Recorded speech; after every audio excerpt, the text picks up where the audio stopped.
گھر میں چوہا ہوتا ہے تو وائرنگ کاٹ دیا, تھیلے کاٹ دیا, کھانا ادھر کا ادھر کر دیا, یہ تمام چیزیں ہوتی. اور اسی لیے حدیث رسول میں یہ بھی ہے نا, فرمایا گیا کہ رات کو چراغ گل کر کے سو. کیوں؟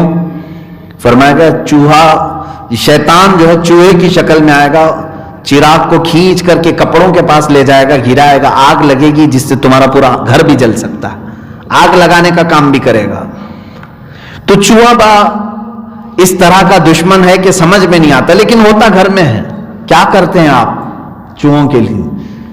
یا تو پھر آج کی چوہا مار دوائیاں ہیں وہ یوز کرتے ہیں, لیکن ہمارے ہاں ہمارے بزرگوں نے تو کہا ہے کہ ایک بلی پال لو. ضروری نہیں کہ وہ ہر چوہے کو پکڑے گی. گھر میں اگر وہ گھومتی رہے, خالی آواز بھی آتی رہے تو چوہا آئے گا نہیں. ہوتا ہے نا, بلی کی اگر آواز بھی آتی رہے تو چوہے گھر میں آتے نہیں. اسی مثال کو میں نے محسوس کیا, بزرگوں نے صحیح مثال دی ہے. اب مومنین کو چاہیے کہ اگر تمہاری جماعت میں کوئی منافق نہ آئے تو کوئی عاشق رسول عالم اہل سنت اپنے محلے میں ہونا چاہیے, اپنی جماعتوں میں ہونا چاہیے. اگرچہ وہ ہر منافق کو نہ پکڑے, لیکن اس کی آواز سے ہی بہت سارے منافقین راستہ بدل لیں. قلب القرآن یاسین, نہیں آج ہر چیز ہم نے دیکھا ہے ہوا کرتا ہے بہت ساری جگہوں پر. میں اپنے لیے نہیں کہہ رہا ہوں, علماء اہل سنت اور ہر مسلمان کو چاہیے کہ تم اپنی صحبتیں باعمل علماء کے پاس کسی بھی چیز میں آپ کو, اس لیے کہ صحبت کا اثر ہوتا ہے.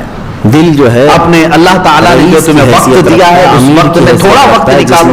امام غزالی رحمۃ اللہ تعالیٰ علیہ فرماتے ہیں یک طاعت با صحبت اولیاء بہ از طاعت بہ از صد سالہ طاعت میریا. فرماتے ہیں 100 سال اگر تم عبادت کرو گے, 100 سال عبادت کرو گے, اس سے بہتر ہے کہ ایک لمحہ اللہ کے ولی کی بارگاہ میں کریم صلی اللہ تعالیٰ علیہ وسلم نے ارشاد فرمایا عمل عالم دین یا کسی شیخ کی صحبت میں گزارو. وجہ کیا ہے؟ اس لیے کہ یہاں تمہارے دل زندہ ہوتے, ایمان تازہ. ابی رباح رضی اللہ تعالیٰ عنہ, اور منافق یہ چاہے گا کہ تم کسی عالم کے قریب نہ جاؤ, کہ رسول کریم صلی اللہ تعالیٰ علیہ وسلم سے ہم تک یہ خبر. ہمارے پاس ایک نوجوان سورہ یاسین ایک ممبئی کی بات ہے, اس کا پیر جو ہے وہ آج خدا قرآن ختم کرنے کا سوال چیلنج کرتا ہے, دنیا کے کسی کو بھی بولو میں ثابت کر کے دکھاؤں گا کلمہ لا الہ الا اللہ. حضرت معقل بن یسار رضی اللہ عنہ ہے, شیطان ہے. یہ بھی روایت کرتے ہیں کہ نبی پاک صلی اللہ علیہ وسلم نے بڑا امامہ بھی ہے کہ جس نے سب اللہ کی رضا کی سورہ یاسین شریف پڑھی, بہت مرید بھی ہو رہے ہیں. اللہ تعالیٰ اس کے شروع کے لیکن ان کے مریدین کوئی آتے نہیں تھے, ایک بھٹک کر کے آ گیا تھا, صرف اللہ کی رضا کے لیے سورہ آیا اور اس نے دوسرے علاقے میں مجھ سے ملاقات کر کے کہا ایک بات کی خلیج فرمایا گیا کہ اگر آدمی راستہ بھٹک جائے کہیں جنگل میں, کہتے ہیں کلمے پڑھ لے اللہ سے راستہ ہے. کبھی کبھار مجھے وسوسہ ہوتا ہے, اور اگر بہت شدت کی ہمارا اسلام تو کہتا ہے کچھ نہیں ملتا اسی جگہ پر ہے, اور سورہ یاسین پر اس کے لیے دوا بھی ہے, غذا بھی ہے. میں پہلی مرتبہ میں نے سنا تھا, میں نے کہا حقیقت سورہ یاسین پیٹ بھر دیا کرتی ہے. پھر اس نے تصویریں دکھائی اور کیا کیا ان کے اثر رکھا ہے.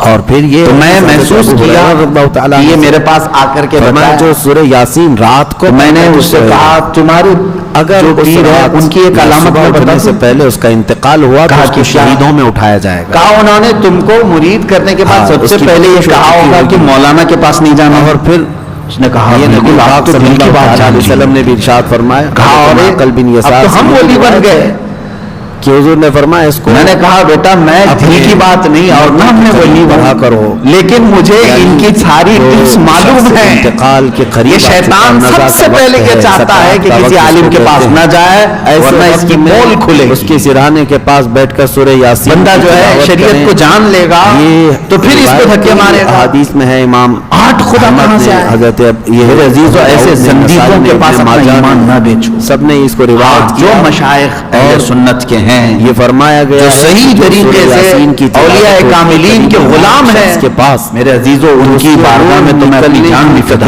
اس میں اللہ آسانی فرماتا ہے. ہاں بالکل, ہماری جان ان کے لیے حاضر ہے. ہم ان کی بارگاہ میں اپنا ہر لمحہ حاضر کرتے ہیں. احمد بن حنبل رضی اللہ مشائخ ہمیں اولیاء کاملین کی سچی محبت اماموں میں سے ایک ہے, ورنہ محدث دکاندار ہے 5 لاکھ حدیثیں, ان سے اپنے آپ کو بچاؤ. اور ایسے کوئی بھی پیر کا لبادہ اوڑھ کر کے آئے تو بھی فرمایا گیا کہ تم پہچانو کہیں ایسا تو نہیں کہ چوہا گھر میں داخل ہو رہا ہے. وائر کاٹے گا، چاول کا تھیلا کھا جائے گا. ایک اور صاحب ہمارے پاس آئے، کہا کہ حضرت ہمارے پیر صاحب ہیں، اب گھر میں جھگڑا شروع ہو گیا ہے، آپ حل نکالیں. کہا کس بات کا؟ کہا جب بھی وہ گھر پہ آتے ہیں پورا راشن خالی ہوتا ہے، 5 قسم کے سالن بنانے پڑتے ہیں، 5 قسم کے کھانے بنانے پڑتے ہیں، 5 قسم کے میٹھے. اب میری بیوی بھی غصے میں آنے لگی ہے کہ ایسی دعوت، اور اس پیر صاحب کا ماشاءاللہ پیٹ بھی کافی بڑا تھا، اور جتنے لوگ جمع ہوں سب. تو میں نے کہا کہ یہ جو ہے پیر نہیں ہے، یہ بلا ہے. جس گھر پر اترے اس گھر کا پورا راشن ختم ہو جائے. اللہ والا تو وہ ہے جو خود بھوکا رہے اور اپنے مریدوں کو کھلائے.